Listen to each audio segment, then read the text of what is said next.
Vous les entendez ou pas? Je crois que mes nouveaux voisins sont adeptes de la liberté d'expression chez l'enfant et de l'enfant roi. Bon, ils sont trois, du coup, ils passent leur temps, à chaque fois qu'ils sont là, ils sont dans le jardin et ils hurlent. Mais ils hurlent, mais littéralement. Genre là, il y en a un qui vient de découvrir des lunettes. Il a hurlé de joie. J'en peux plus. J'en peux plus. Bonjour, j'espère que votre dimanche se passe mieux que mon samedi au moment où j'enregistre cette vidéo dans mon magnifique t-shirt George Michael que Margot déteste. J'espère que tout va bien pour vous. Moi ça va parce que je suis en vacances. Et oui, ça y est, des vacances bien méritées. Faut dire que j'ai énormément bossé en ce début d'année.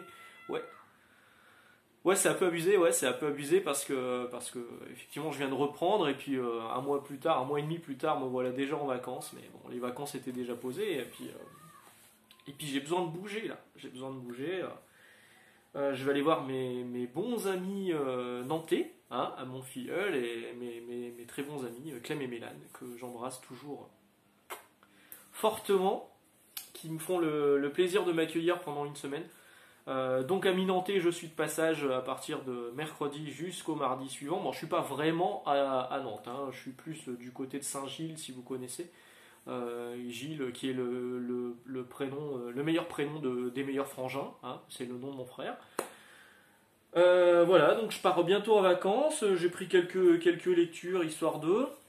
J'ai pris le dernier Animeland parce qu'il y a il y a une il y a un gros dossier sur le manga en France depuis le début. Et moi, je suis là depuis le début. Voilà, ça c'est très, très représentatif. J'avais découvert les animés japonais avec Goldorak et Candy sur Recrea 2, genre de choses, le Club Dorothée, les machins, la 5U, la 5, le fameux 5U, la 5. J'avais lu parmi les premiers mangas traduits. Enfin, je suis le manga tout comme le comics depuis le début, depuis les prémices en France de ce qui se fait. Donc ça m'intéresse ce dossier. Je pense que je vais me replonger un petit peu dans les années 90 et 80, surtout 90. Le manga, c'est surtout été 90 parce que les mangas, ça a pris un essor aujourd'hui. On ne réalise pas les débuts et l'essor que ça a pris. D'ailleurs, Livre Hebdo a sorti. Livre Hebdo, alors c'est une revue professionnelle, c'est un truc que vous ne trouvez pas forcément dans les kiosques. C'est une revue professionnelle pour les librairies. Ils ont sorti un spécial BD et manga. J'ai toujours un problème avec cette distinction BD et manga. Alors, pourquoi ils font une distinction BD, manga et pas BD, manga, comics? C'est vrai, toujours BD ou manga. Moi, je pense qu'on devrait mettre BD, c'est tout. Le manga, ok, c'est un genre, mais c'est un genre de la BD, ça reste de la BD. Voilà, donc il y a des trucs qui sont plutôt intéressants dans ce livre hebdo. Alors c'est des trucs qu'on avait déjà vus. J'en avais parlé d'ailleurs avec l'ami G Comics sur sa chaîne. Si vous n'avez pas vu la vidéo, allez voir. Où on parlait de la place du comics dans le marché français avec les fameux 6%. Effectivement, 6% ça paraît pas beaucoup. Mais c'est en progression par rapport à l'année dernière. Mais il faut dire que tout le marché de la bande dessinée est en progression. Avec les nombreux confinements, là maintenant en plus avec les passes culture, c'est n'importe quoi. Donc tout progresse et évidemment mécaniquement le comics progresse aussi. Donc là pour l'instant effectivement c'est 6%, ça vous paraît peu mais c'est quand même plutôt correct. Alors évidemment on n'est pas aux États-Unis donc on n'aura jamais. Mais le manga c'est un truc de fou. Le manga c'est un truc de fou. Alors il y a ces tableaux là, ces petits camemberts que j'avais partagé un peu sur Twitter qui sont vraiment bien. On se rend compte que qu'est-ce que j'avais noté Panini. Alors sur le comics, donc je vous ai dit, le comics pèse 6% sur le marché en valeur. Panini pèse à lui seul 4,1%. Ça paraît fou, mais c'est vrai, c'est le cas. Et donc c'est pas demain que Marvel va partir de chez Panini, malgré tous les énormes défauts et problèmes éditoriaux qu'il y a chez Panini. La licence Marvel, elle continue à vendre énormément, et ils sont vraiment leaders sur le marché du comics. Urban est derrière, même j'ai envie de dire loin derrière, parce qu'Urban est à 2,3%. Alors Urban a la chance de faire partie d'un gros groupe, le groupe Mediapart, qui a Dargo, Dupuis, alors Kana, tout ça, c'est Urban Comics fait partie du label Dargo. Le Lombard, etc., les Black et Mortimer. Donc Mediapart, c'est 22,1% de la valeur globale du marché BD manga comics. Quand Panini seul, c'est 4,1%. Donc on réalise quand même que Panini est quand même très très important là-dedans. Alors après, au niveau comics, il n'y a pas beaucoup d'autres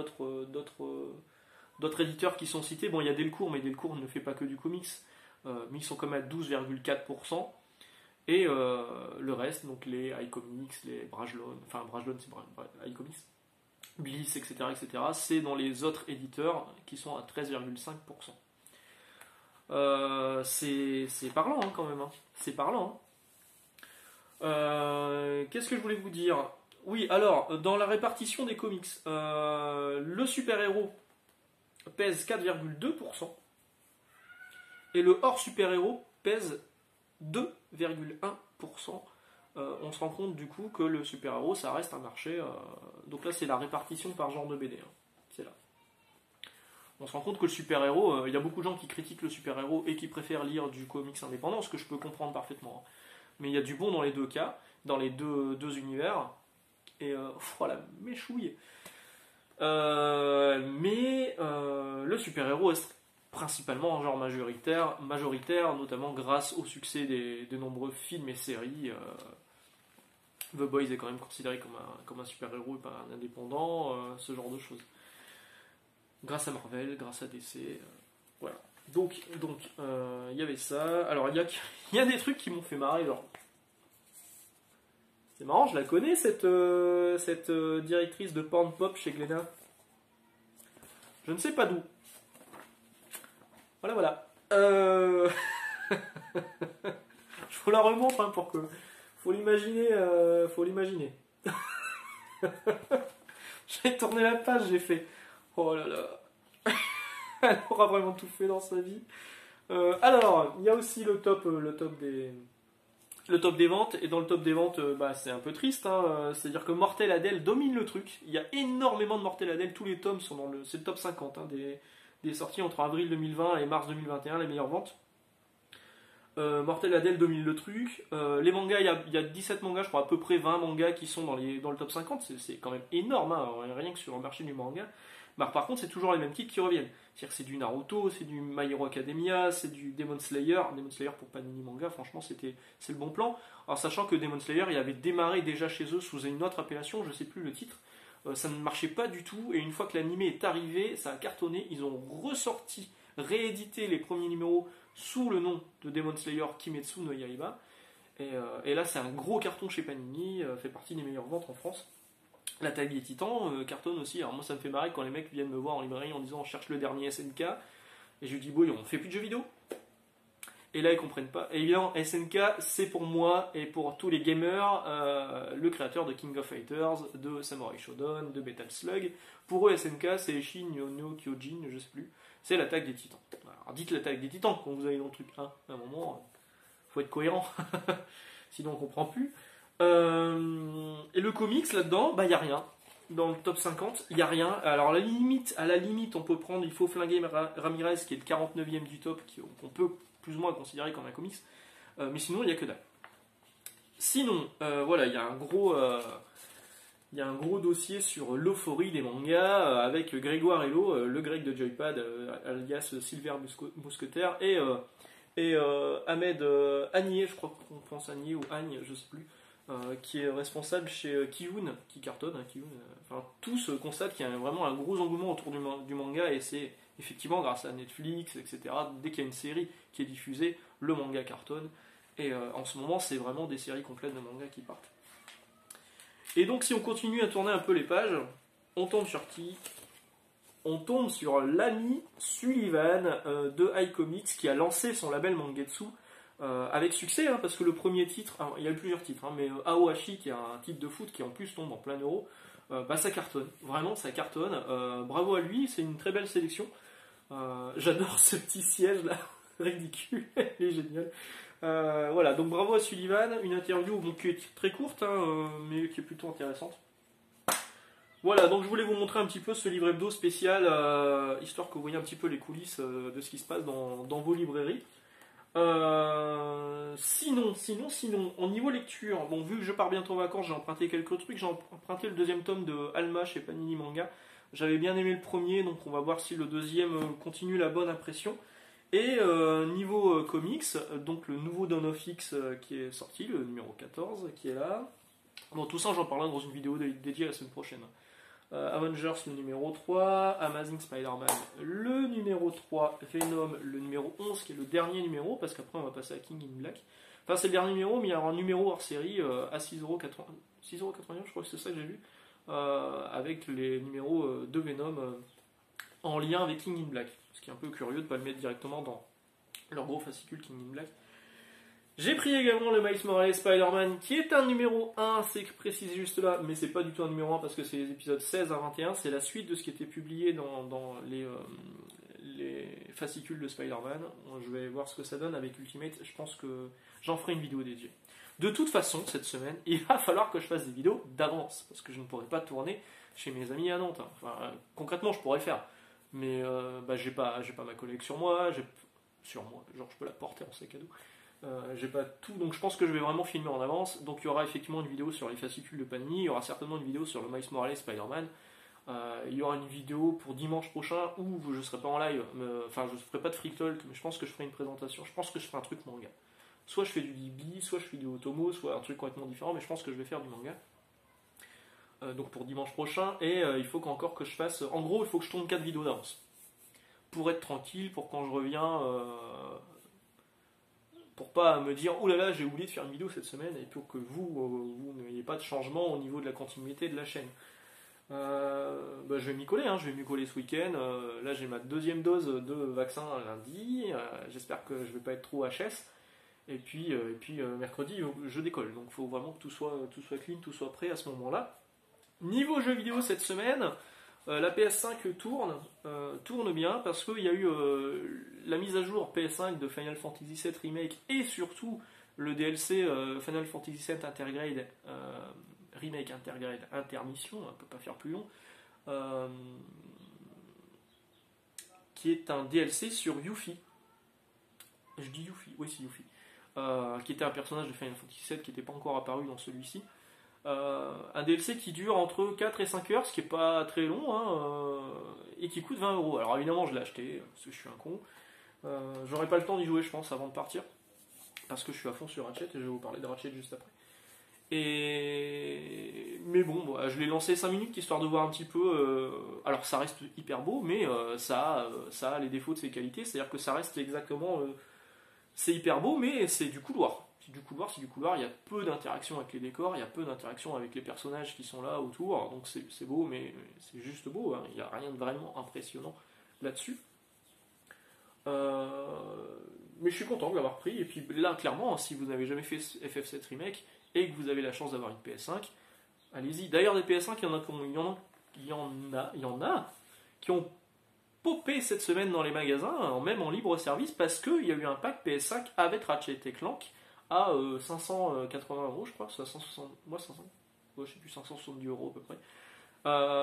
Et vous pouviez en prendre une. Alors évidemment c'est parti très très vite. Mais bon voilà, les stocks commencent à revenir. Je le dirai jamais assez, si vous voulez une PS5 c'est possible, il suffit juste de mettre votre nom sur une liste et au bout de quelques semaines vous allez être appelé parce que les stocks arrivent régulièrement, mais c'est toujours pour fournir les réservations. C'est rare d'en trouver une qui soit directement en rayon, et là c'était le cas pour les packs Ratchet & Clank. Alors Ratchet & Clank le voici, il m'est revenu à 50 balles, donc vraiment par rapport, avec les offres Carrefour etc, il m'est revenu à 50 balles, donc bon prix, alors que le prix chez classique, genre chez Micromania, j'ai regardé des vidéos sur Micromania cette semaine, putain quelle boîte de merde. 80 balles chez Micromania, 61,95€, donc 62€ un peu partout, Amazon, Auchan, Carrefour aussi, normalement, c'est ce prix-là, Leclerc, mais j'avais un bon de réduction de 10€ par rapport à mon achat de la dernière fois de Resident Evil, donc il m'est revenu à 52€, quoi. Et ben que dire sur ce Ratchet & Clank, j'ai été très déçu au début, parce que je trouvais que c'était beau, mais tout le monde disait ouais la claque, l'année que a commencé, machin, les influenceurs... qui t'en font des tonnes, des caisses et des caisses, mais genre 25 vidéos pour te dire que c'est le jeu de l'année et tout. Et j'ai été vachement déçu parce qu'en fait c'est hyper classique, c'est un Ratchet & Clank comme tous les autres. C'est beau, ouais, mais je me suis pas pris une grosse baffe. Et jusqu'à un niveau où on arrive dans un bar avec un espèce de mouton, pour ceux qui sont en train de faire le jeu, vous allez voir de quoi je parle, ou le personnage de Rivette. Alors je préfère le personnage de Rivette à Ratchet, je la trouve plus cool, parce qu'on joue les deux, hein, du coup, en parallèle. Donc on arrive dans ce fameux bar, et déjà dans le bar il y a énormément d'interactions, il y a énormément d'effets visuels, avec des effets de flou, il se passe plein de trucs dans les décors, c'est hyper cool. Et juste après, j'ai fait un niveau qui ressemble un peu à ça d'ailleurs, un niveau dans l'espace et à la fois dans la lave, et là ça y est, je me suis pris une baffe. Là, graphiquement, je me suis dit putain, là il se passe un truc. Alors c'est peut-être aussi parce que j'y ai joué le soir avec ma télé, ma nouvelle télé 4K machin qui rend les couleurs sont bien plus vives le soir que dans la journée parce qu'il y a le soleil qui tape sur la télé, genre de conneries. Tout ça. Et j'étais en plus avec le casque audio 3D. Et ouais, là j'ai pris une baffe. Là c'était vraiment beau, il y a des effets de chaleur qui sont magnifiques, le changement de dimension. Alors, c'est pas le SSD magique, hein. Clairement le jeu il aurait pu tourner avec un downgrade sur PS4 et des loadings. Mais et beaucoup moins de choses qu'on voit dans les décors, de détails, etc. Mais ouais, c'est hyper confortable.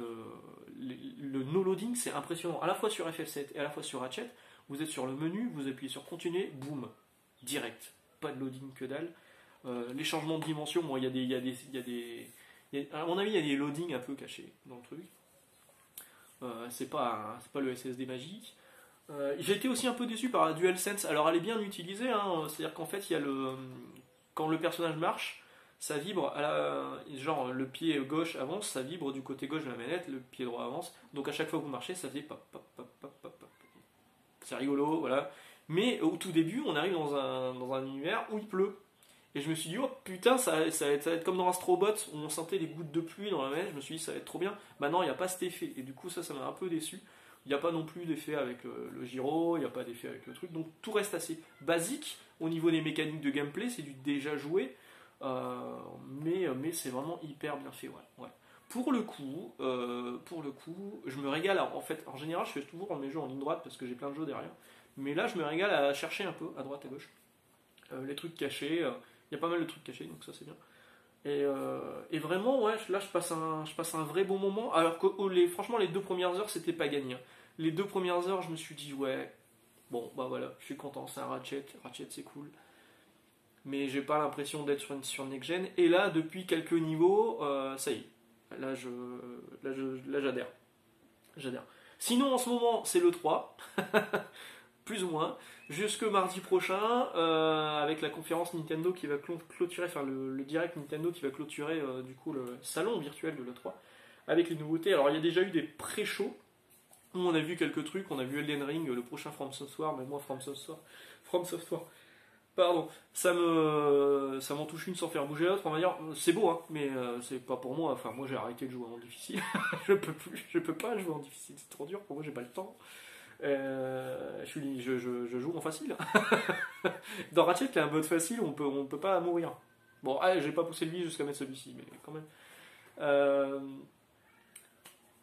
Tiens, c'est rigolo, dans Ratchet, on peut mettre le jeu en croate. Il y a une option dans le menu, hein. Il y a tous les trucs, visuels, son, etc., etc. Et il y a une option où c'est précisé mode croate. Pourquoi? J'ai pas compris. Et ouais, donc le 3 ça a l'air plutôt cool. Maintenant, c'est ce qui a été annoncé. Bon, les 2 jeux que j'attends, moi, c'est des jeux qu'on a déjà vus. C'est Lost Judgment, Tales of Arise. Il y a Monster Hunter Stories aussi qui m'intrigue sur Switch. J'attends de voir les premiers tests, enfin, les premiers retours de gens de confiance sur YouTube et pas juste les influenceurs 2.0 qui touchent à gros chécos pour parler des trucs. Donc j'attends de voir ce que ça va donner. Et surtout, il y a eu un Metal Slug Tactics par les gens de chez Dotemu qui avaient fait Street of Rage 4, et donc ça c'est plutôt prometteur. Mais sinon pour l'instant j'ai rien vu de foufou. Alors peut-être que ça va changer, il y a une conférence Ubisoft aujourd'hui, mais bon, Ubisoft j'en attends plus rien. Il y a la conférence Bethesda Microsoft demain. S'ils pouvaient annoncer des jeux sur Xbox Series X, ça pourrait être cool. Et il n'y a pas de conférence Sony, j'ai pas compris pourquoi. Et puis surtout mardi c'est la Nintendo. Je dois avouer avoir un léger désamour en ce moment avec la Switch parce que je passe beaucoup plus dedans sur le PS5 que sur la Switch. Mais ça reste une super console la Switch. Par contre la Switch Pro, ce qu'ils appellent la Switch Pro, en vrai elle s'appellera pas la Switch Pro, elle s'appellera peut-être la New Nintendo Switch. Je pense pas la prendre. Ça j'en avais déjà parlé. Bon, sur ce, je vais vous souhaiter de bonnes vacances, je vais vous souhaiter une bonne journée, de bonne lecture. On se retrouve donc très bientôt sur la chaîne avec des vidéos qui seront déjà enregistrées. Et puis sinon, suivez-moi sur Instagram si vous voulez voir un petit peu ce qui se passe à Nantes. Il y a un comic shop sur Nantes où je vais passer certainement, qui est juste à côté de la gare, donc je pense que je vais aller y faire un petit tour. Une excellente journée et à bientôt. Ciao.